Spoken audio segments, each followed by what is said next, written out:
Hello, buddy.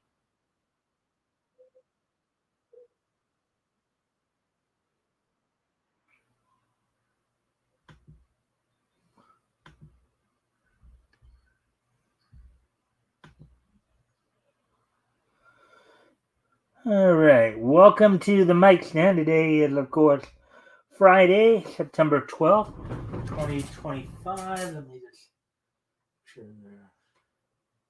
All right. Of course, we're going to give people a few minutes to come on. Friendly reminder, of course, to everybody, if you guys haven't already, you guys can help out by liking and sharing the stream. See if we can get some more friendly people in here to engage. It'd be appreciated. Also, if anything here grabs your attention, feel free to comment and or ask questions. I'll try to answer the questions to the best of my ability. So, today we're of course, we're now getting towards the middle of the month here. Hopefully everybody's having, let's see, I believe in about another 10 days here will be the official start of fall. Of course, here in Southern California, it'll still feel like summer well into October, basically. So, anyways, now we have another person. So, all right. So I guess I'll talk about what's on tap for tonight. So we got a couple articles we're gonna go over. One from that Park Place, and one from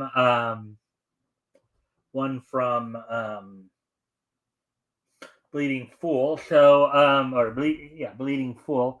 The Park Place article is in regards to South Park. So I guess despite some rumors that it had been taken out of the rotation, the recent episode featuring Charlie Kirk is still still up. Let me see. Let me find the headline here. South Park Charlie Kirk episode still on Paramount Plus after supposedly being pulled. So we got that. Plus, we also have article on Bleeding Fool in which I guess some Canadian schools are pulling some of the more explicit comics off of their libraries, out of their public libraries. We'll be looking at that. Plus, of course, we'll have we'll take a look back at last night's Impact and Ring of Honor, as well as look ahead to tonight's SmackDown and tomorrow night's Collision, as of course WWE and AEW are continuing their march towards a week from tomorrow. Their march towards their respective events, WrestlePalooza for WWE and AEW all out. 2 weeks from tonight, of course, is TNA's Victory Road pay-per-view. Then, of course, we'll wrap things up with this day in Needs History. Of course, friendly reminder to everybody, if you haven't already, you guys can help out by, this goes for both my YouTube and my Rumble viewers. If you guys can help out by liking and sharing the stream, see if we can get some more friendly people to engage, that'd be appreciated. Also, if anything here grabs your attention, feel free to comment and or ask questions, and I will try to answer the questions to the best of my ability. Well, with all that being done and said, I guess since we did start a little early here, let's go ahead and get into the articles here.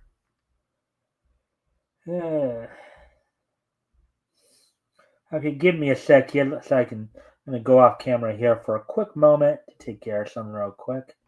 And I'll be right back, but I'll put some music on while I'm gone. Take care of that. I'll be right back.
Alright, sorry about that. I'm back now. Let's see. Alright,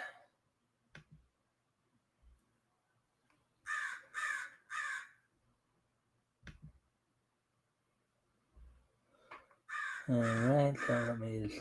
One more thing I need to take care of here, real quick.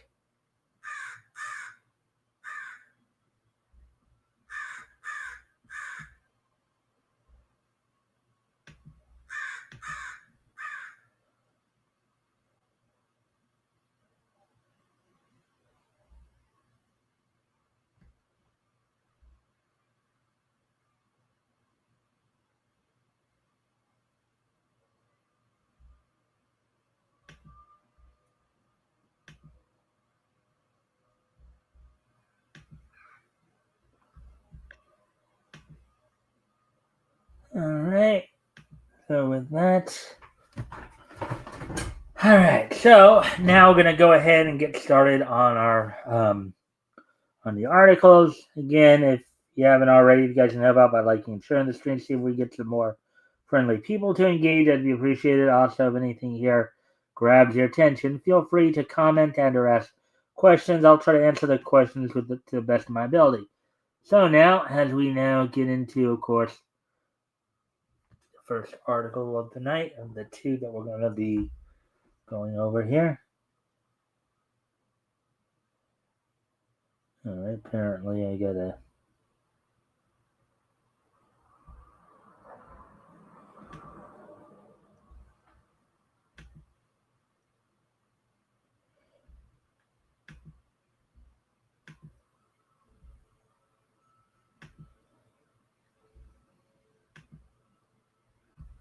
Hang on, it's hiccuping a bit there. So, all right, so now we got that back up.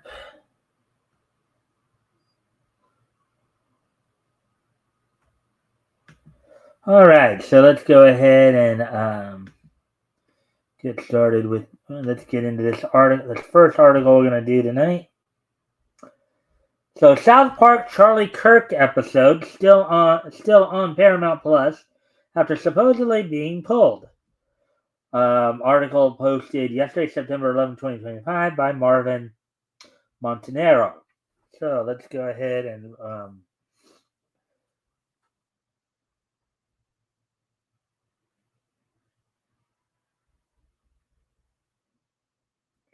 so Comedy Central has reportedly pulled a controversial South Park episode mocking Charlie Kirk from its cable lineup, but the satire is still just a click away from for anyone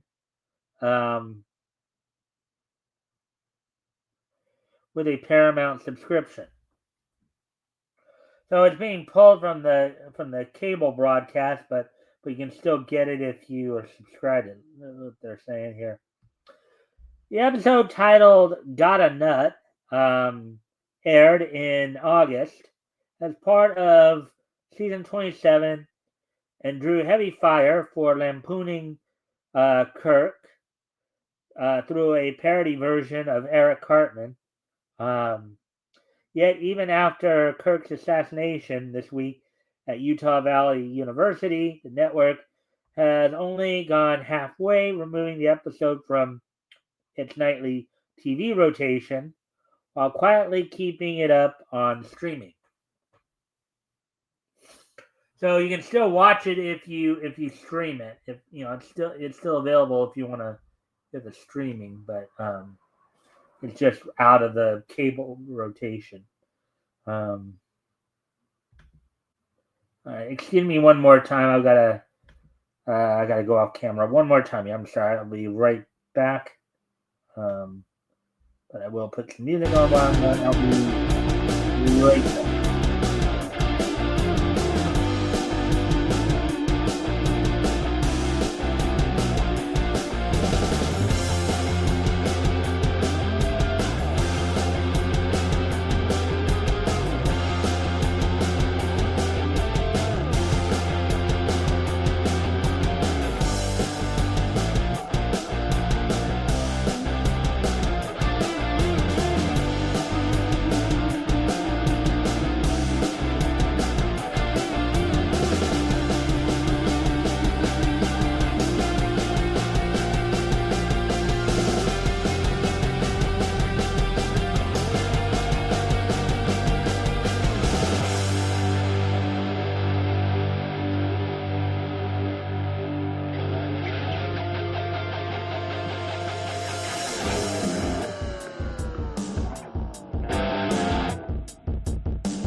Alright, I'm back, so sorry about that. Anyways, let's get back to the article here. Alright, so the episode that sparked outrage. Got a Nut skewered multiple political figures. Kristi Noem gleefully shooting at dogs. Donald Trump in bed with the devil. And Vice President J.D. Vance played for laughs. But it was the character of Kirk that grabbed headlines. Now, as I recall from what I had heard, Charlie Kirk did take this in stride. So, it's like he, as a man of faith, as a Christian, of strong faith, he remembered the scripture of when they strike when they strike your cheek, give them the other cheek. Cartman, in a toilet seat gag, hosts a podcast mimicking Kirk's blunt debate style. He spars with students on political issues, thumps a Bible during a rally, and aggressively mocks woke opponents. The resemblance to Kirk was clear enough that the conservative activist himself laughed about it on his podcast, saying the show, quote, accidentally ends up spreading the gospel, unquote. So he just took it in stride. It's like, all right, you wanna mock me? Well, yeah, I mean, I'm okay with it. I mean, hey, if you're putting God out there, hey, that's all that matters, right? From controversy to crisis. The joke seemed typical for South Park until Kirk's shocking murder on Wednesday.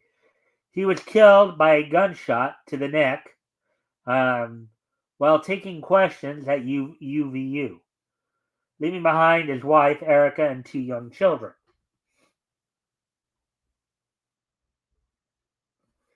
In the wake of his death, critics charged that South Park had irresponsibly made Kirk into a target. Quote unquote, pulled, but not really. Comedy Central may have pulled Got a Nut from its regular cable airings, but Paramount Plus, the network's streaming service, still carries the episode in full. That mixed approach has raised questions about whether a removal was a genuine act of sensitivity or simply a PR gesture to tamp down backlash. And what they're wondering is, did they pull it from the regular cable to kind of slow down or kind of like lower the heat in terms of the backlash, still keeping it up or not, Huh.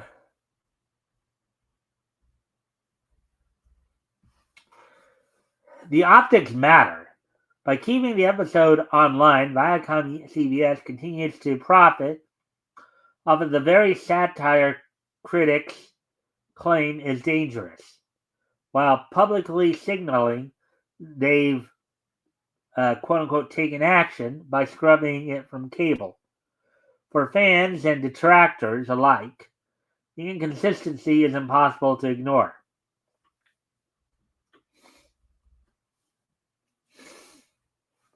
A double standard compared to past censorship. Comedy Central and Paramount have a long history of pulling South Park episodes when the wrong group is offended. Back in season 10, the 2-part Cartoon Wars episodes 3 and 4, built their entire story around Family Guy daring to show the Muslim prophet in a cutaway gag. The show teased the image, but ultimately censored itself under pressure.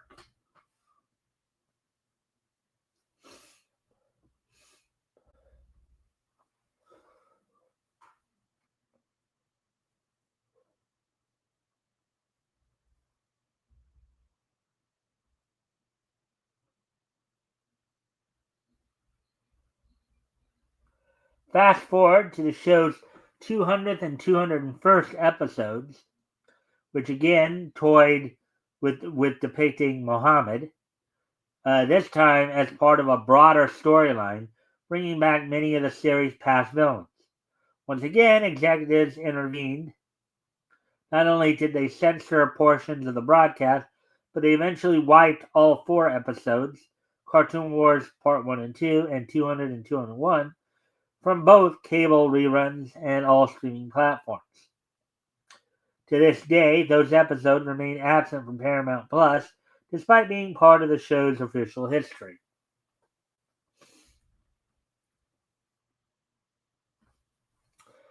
The contrast is striking when threats came from Islamist groups. Viacom CBS scrubbed the content from existence. Yet when an episode mocks Charlie Kirk, a conservative Christian who was assassinated, the network only pulled it from cable reruns while leaving it on Paramount Plus for continued streaming revenue.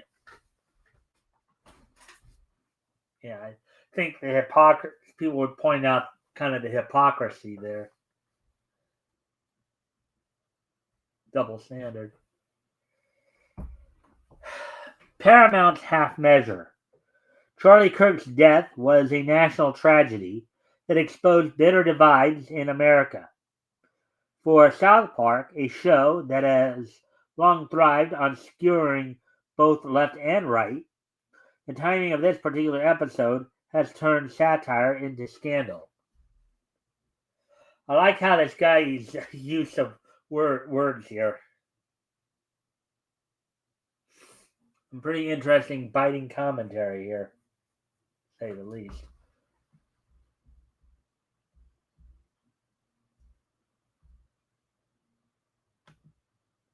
Any comments there?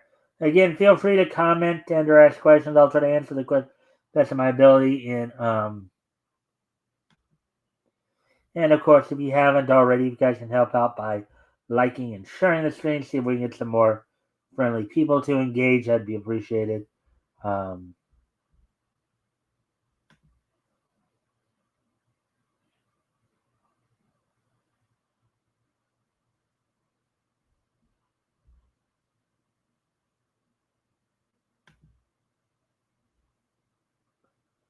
All right. So with that being said here, getting back to the article. But the fact remains, while Comedy Central may want to give the appearance of pulling the episode, the reality is that it remains alive and well on streaming. Half Measure leaves Parker and Stone's work at the center of a new culture war flashpoint, one in which tragedy, comedy, and corporate strategy collide.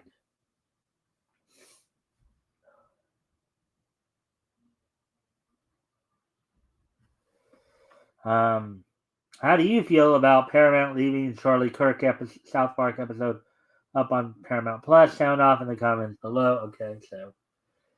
All right, so there we go with that article. So now we're going to get ready to move on to the next one here.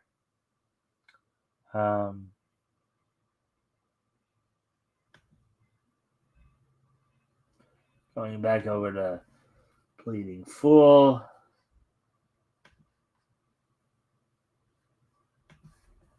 Another Ivy Green article coming up here.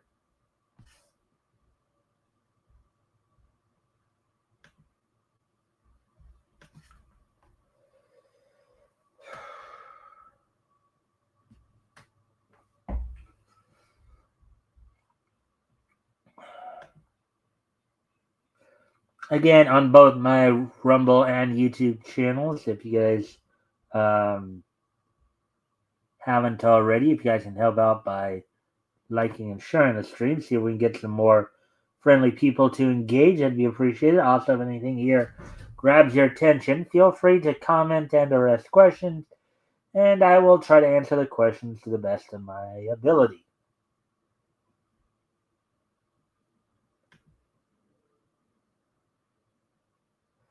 Alrighty then, so let's get back to the article at hand here.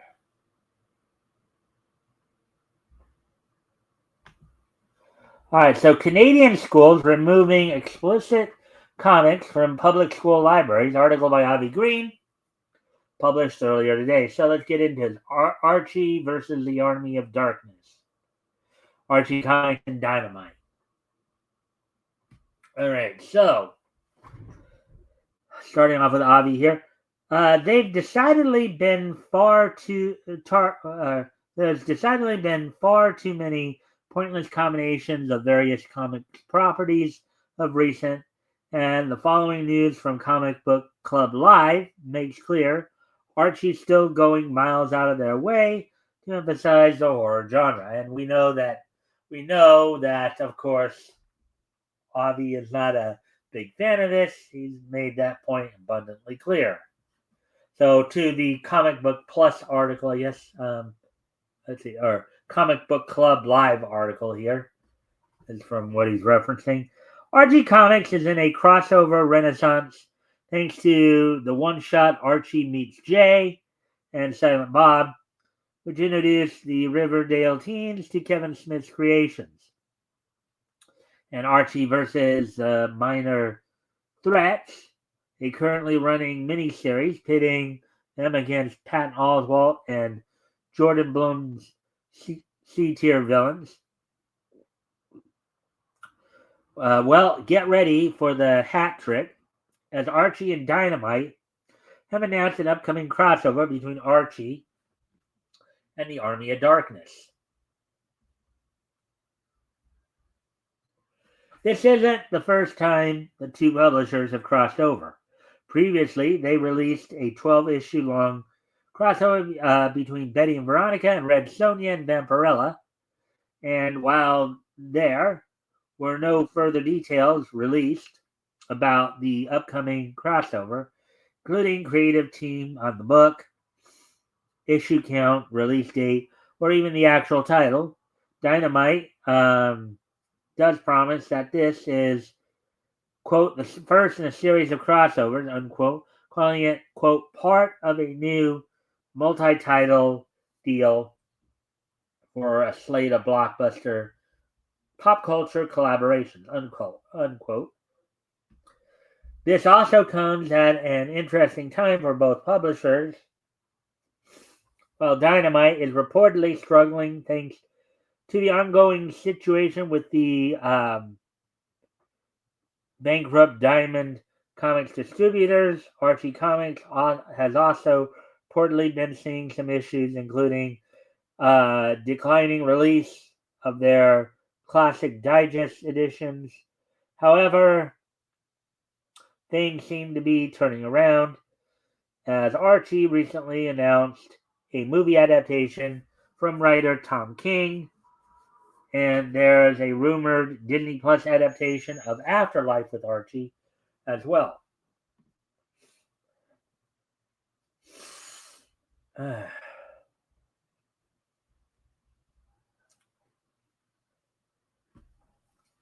I guess now this is Avi's response to what we just read.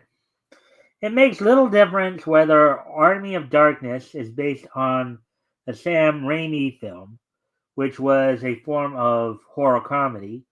It's still touting the horror theme all the same, and doesn't improve the sad situation Archie's sinking into as well when they participate in such a project. But interesting, the news sites telling us Archie's seen a slump in sales from their publications, as that suggests their woke pandering has taken a toll on the output.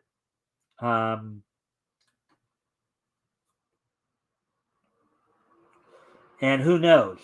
It might also suggest they may not last much longer as a publisher with the woke way they're going.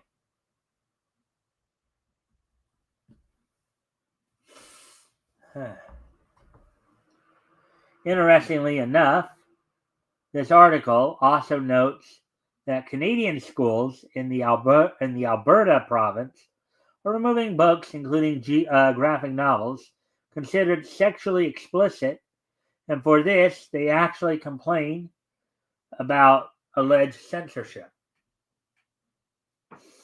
Now, here's from the article that I'll be referencing here.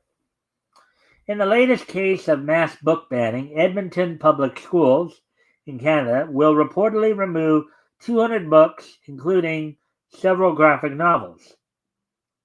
The news comes from Bleeding Cool via the CBC, per a memo from the schools, who states that Bleeding Cool, of course, is kind of where Bleeding Cool got their name from, in a way.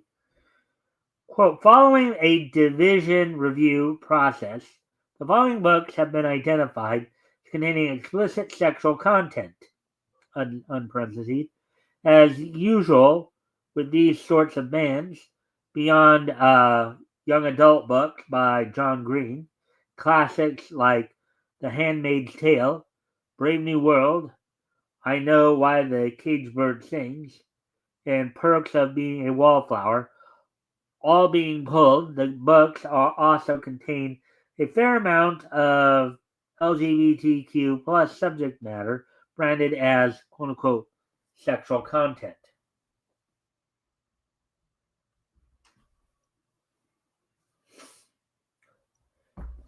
That includes Genderqueer, the only press graphic novel frequently listed as the most banned book in America, as well as Saga, Watchmen, Fun Home, Blankets, Preacher, and bizarrely only the 8th volume of Giant Days. And this is Avi's response to what we just read here.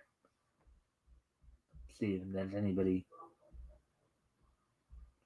saying anything here. Let's see. No comments as of yet. All right.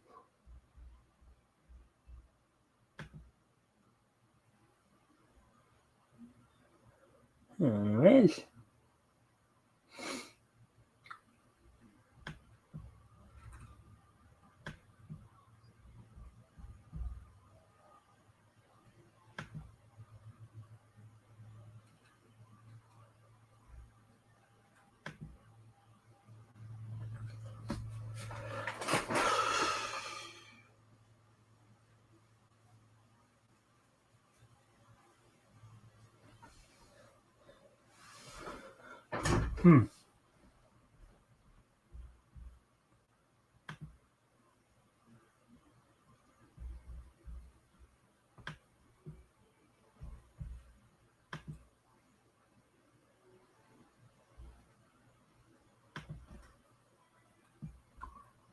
All right. So here's, as I said, here's Avi's take on all that. So let's be clear for starters that if the graphic novels in focus aren't suitable for children under 13, an example, then they don't belong in schools where underage children go to learn. And I would kind of have to agree with that. If they're talking about these books, if they have material in it that is not suitable for those who are under the age of 13, then yeah, I would say they should be pulled. Kids under the age of 13 probably shouldn't be having access to these books, if that's the case. And second, the aforementioned graphic novels like Genderqueer have some of the most explicit content on the market, making it all the more horrific these comics were even allowed within the schools to start with. And again, I would, if that is the case, if the material is that explicit, I would again have to agree with that. Now, my view on this is that, such issues should not be being kind of forced on kids under 13 to begin with. Okay, so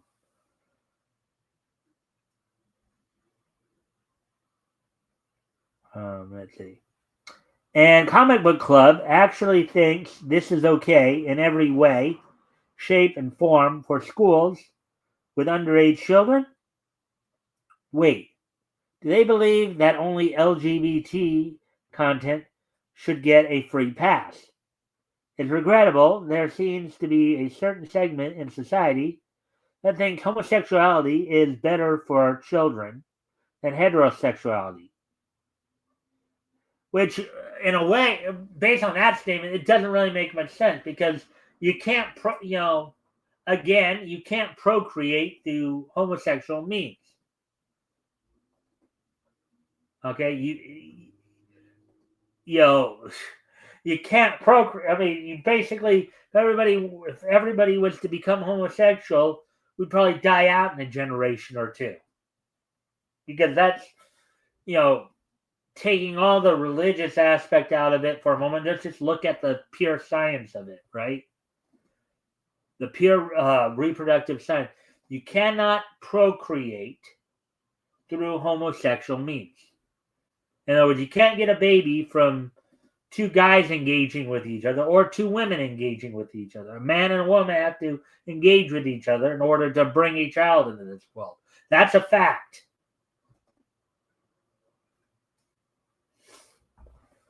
I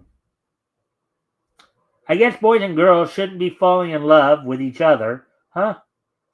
But then the same news site previously indicated they don't care about Spider-Man's marriage, Mary Jane Watson, so I guess there's more than meets the eye to all the contempt that was heaped upon Spidey and his lady fair back in 2007.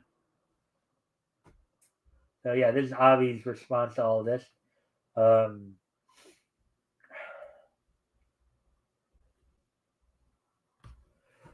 It certainly makes clear some alleged pop culture commentators have no respect for parenthood or the well-being of children, nor do they have any respect for what Archie once stood for, considering how for nearly 15 years now they've also gone miles out of their way to lionize LGBT ideology with the creation of the Kevin Keller character and using such a character as a platform for a promotion. Archie's long past relevance and how they still survive today is bewildering. All right. Well, there we go with that. Well, that's all the articles we're going to go over tonight. Let's see if there's any comments here on either Rumble or YouTube. Let me just figure that out. Is there any on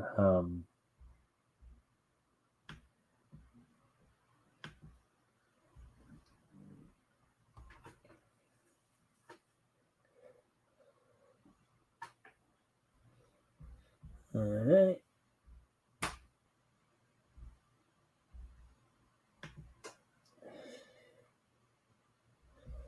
Okay, so again, if you guys haven't already, you guys can help out by liking and sharing the stream. See if we can get some more friendly people to engage. That'd be appreciated. Also, if anything here grabs your attention, feel free to comment and or ask questions. I'll try to answer the questions to the best of my ability. So anyway, so now we're done with the two articles we're going to go over. So let's see. I guess I will get ready. Well, actually, I do need one more time to step away from the computer for a moment. So I'll be right back. I'll put some music on to entertain you guys while I'm gone. I'll be back.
All right, I'm back. So let's see. So now let's move on to the wrestling wrap up here.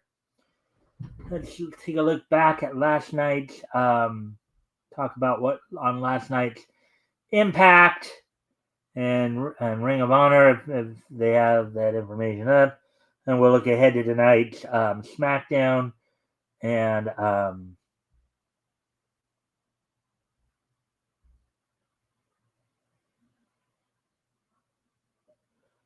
I don't know.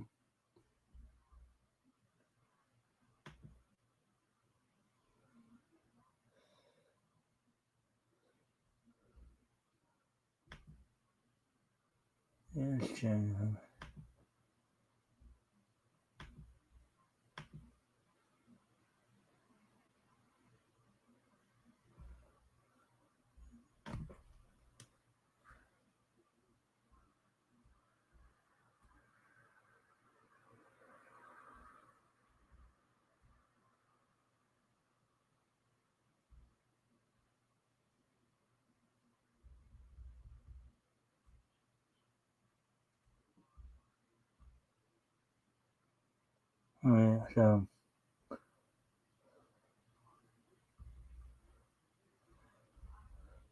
all right, so on last night's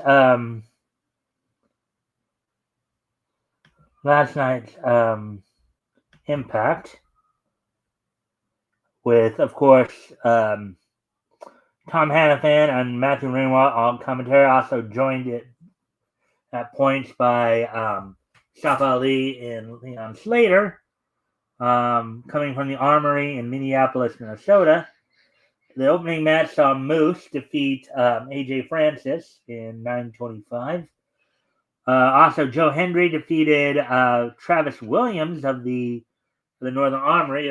Initially, was supposed to face Eric Young, so something must have happened.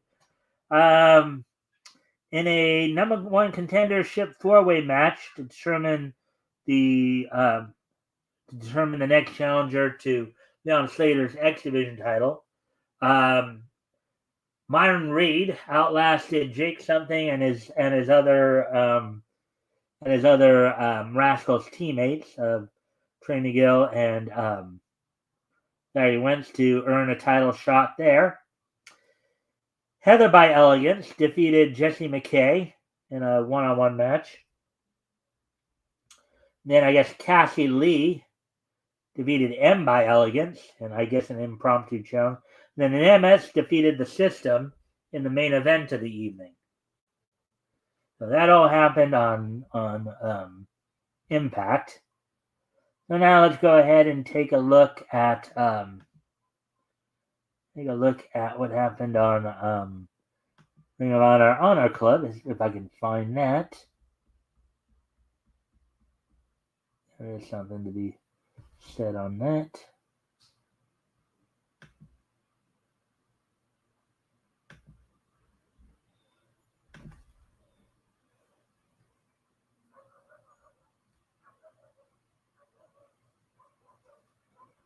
Actually, I don't think there's anything new for Honor Club, and if that's the case, they did have an Ring of Honor TV taping, but last night, but yeah. So I guess I don't know if there was an episode or they just haven't posted the results for that yet. So now we're gonna, of course, go ahead and move on to tonight's look ahead to tonight's SmackDown. As of course WWE is still building up towards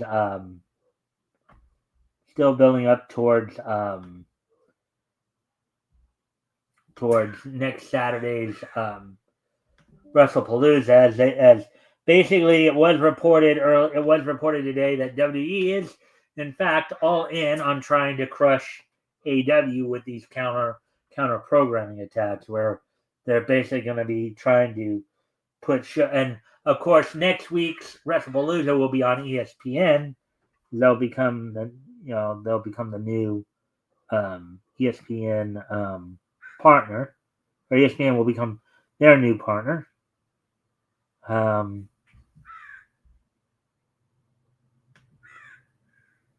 So on tonight's SmackDown, already scheduled, of course, Tiffany Stratton will be defending the WWE Women's title against Jade Cargill.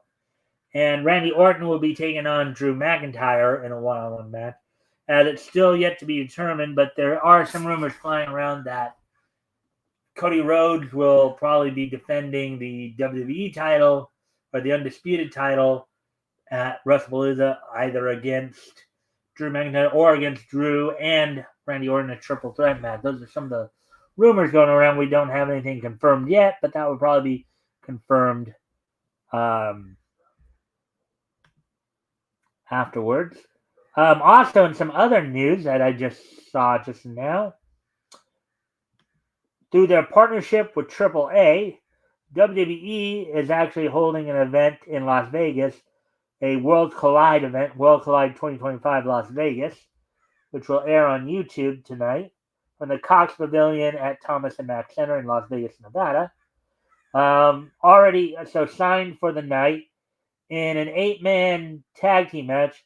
Lindsay Dorado and Mini Divino Negro team with the LWO members of Cruz del Toro and Walking Wild to take on La Parca, Laredo Kid, Mascarita Sagrada, and Mascarita Sagrada and Octagon Jr. Of course, Laredo Kid and Octagon Jr. have competed together in TNA as the Aztec Warriors, so we'll see what's all going down there. In a fatal four-way for the AAA Latin American title, El Hijo del Dr. Wagner Jr. defends the title against J.D. McDonough of the Judgment Day, NXT North American Champion Ethan Page, and the LWO's Dragon Lee. In a mixed tag team match, Lola Vice teams with Mr. Iguana, take on the Judgment Day members of Finn Balor and Roxanne Perez with Raquel Rodriguez in their corner. In a number one contendership match, determine the next challenger for the AAA Reina de Reinas or Queen of Queens title. Natalia will be taking on Fabi Apache. In a match for the AAA World Tag Team titles, Pagano and Psycho Clown coming off of their recent victory over Legado del Fantasma members Angel and Beto, will be defending the titles against the New Days, Kofi Kingston and Xavier Woods. And the main event will see El Hijo del Vikingo defending the Mega title against WWE Intercontinental Champion Dominic Mysterio. So a lot of stuff going on tonight.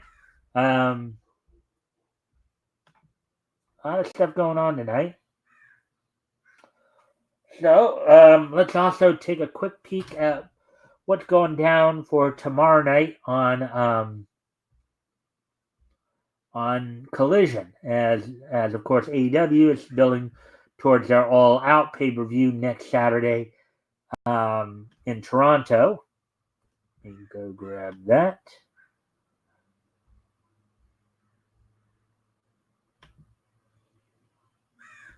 So on the show from the 2300 Arena in Philadelphia, Pennsylvania, with of course Tony Schiavone, Nigel McGuinness, Matt Menard on commentary, and of course Tony Storm doing some commentary during the women's match. Here's what's on tap for.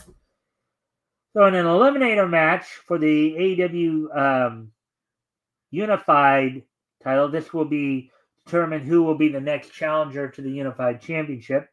Konosuke Takeshita, coming off of his successful Climax G1 tournament win in Japan, and has a guaranteed shot at Zack Sabre Jr. for the IWGP World Championship at the beginning of 2026 at Wrestle Kingdom, I believe. Will be taking on Anthony Bowens. The winner of this match the loser will be eliminated from contention for the AEW Unified title or the International and Continental title. In a $500,000 10-woman tag team match, Megan Dane and Penelope Ford team with the Triangle of Madness of Sky Blue, Julia Hart, and Tekla to take on Harley Cameron, Jamie Hayter, Chris Statlander, and Ty Jai of Anna J and Ty Mello.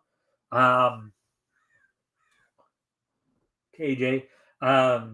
With, of course, you have Hayter and Statlander. Yeah, three of the four combatants for the four-way match for the AEW Women's World Title coming up next Saturday in Toronto at All Out.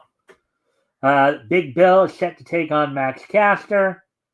And I guess a rematch from the previous week. FTR's Jack Tarwood and Cash Wheeler will be with Stokely in their corner. Will be taking on the team of Tommy Billington and Adam Priest. In a match for the AEW Unified title, Kazuchika Okada will be defending against British Rev Pro's Michael Oku.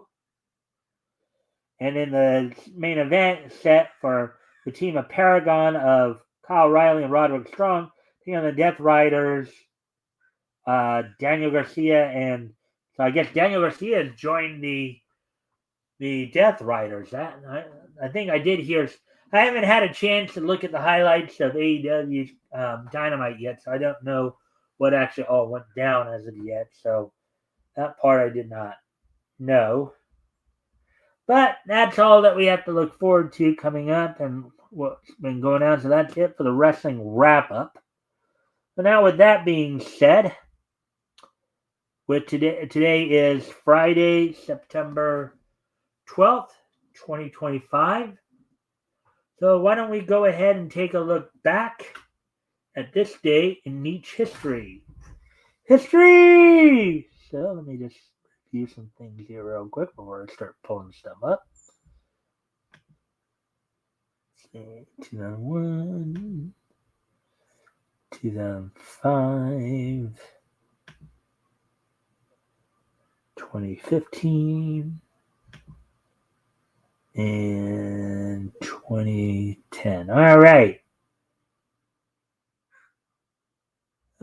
So first up, I'm going to head back 24 years ago today, as on this day, 24 years ago today, back in 2001.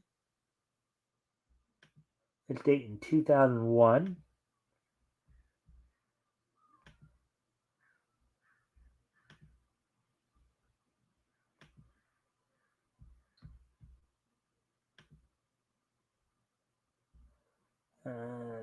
Just check things here.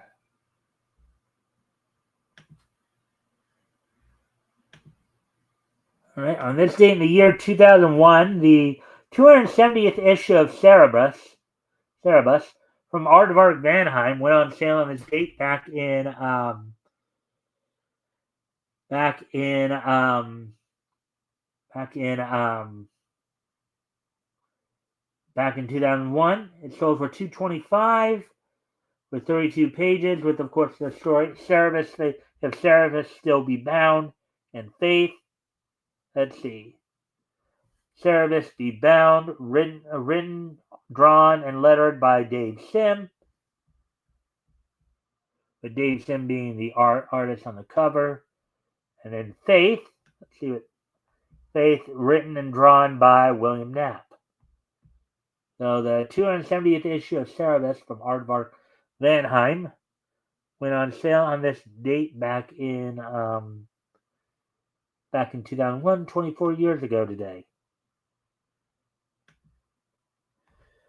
Alrighty, so getting ready to move on to the next neat piece of Nietzsche history.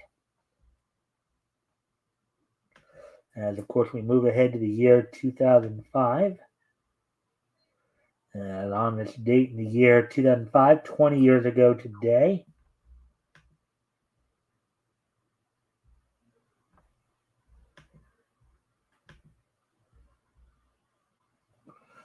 okay, 20 years ago today,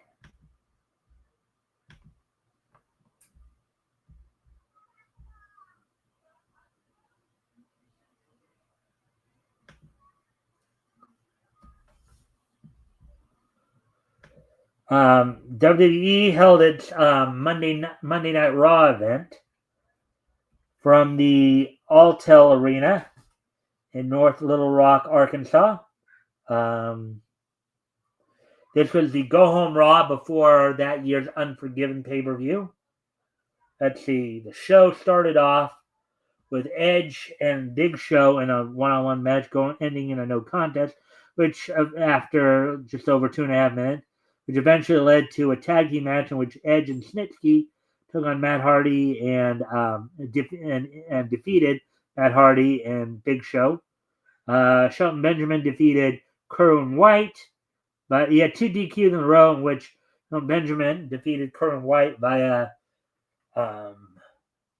DQ. This is kind of one of the more controversial gimmicks. As Kerwin White was, of course, Chavo Guerrero Jr., kind of portraying somewhat of a stereotypical rich white guy. You know, go around with the ascot around his neck, and you see him in a golf cart and all that. And then Ric Flair defeated Chris Masters via DQ. And the main event saw John Cena defeat Kurt Angle and Tyson Tomko in a 2-on-1 handicap match in 12 minutes, 40 seconds. So 20 years ago today, Monday Night Raw from the Alltel Arena in North Little Rock, Arkansas happened. Was the Go Home Raw before the Unforgiven pay-per-view. With that now, getting ready to move on to the next piece in each history as we go back 15 years ago today, as we go back to the year 2010.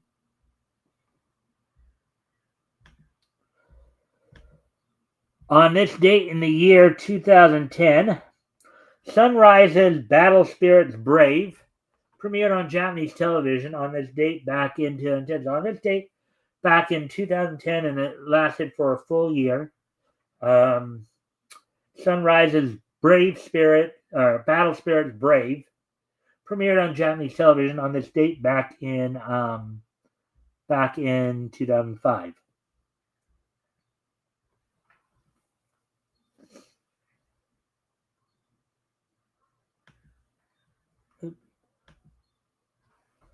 Anyways,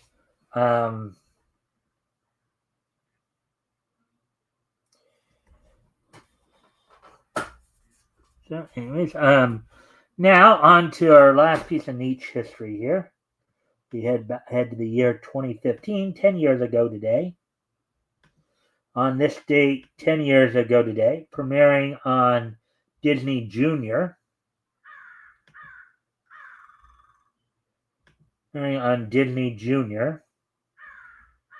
Goldie and Bear premiered on this date back in 2015.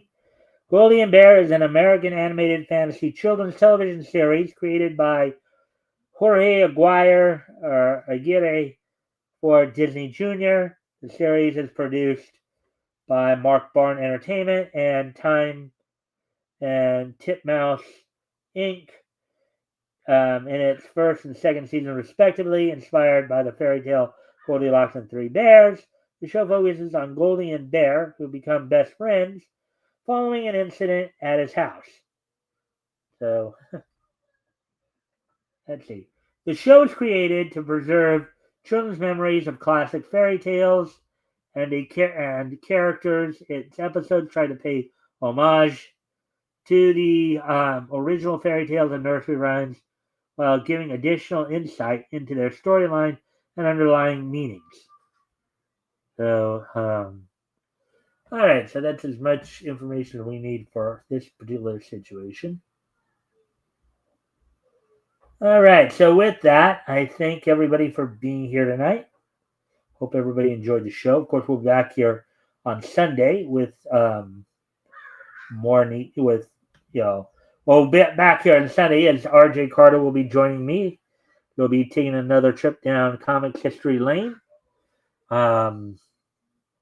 This week we'll be still going through June of 1940. We'll be focusing in on books that went on sale around that time from from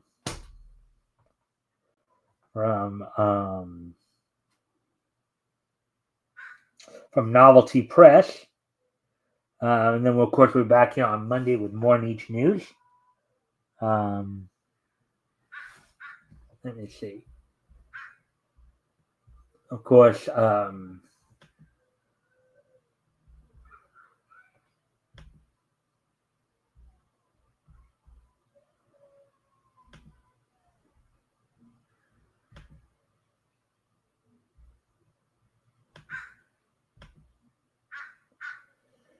all right. So, anyways, YouTube's being a little stingy again.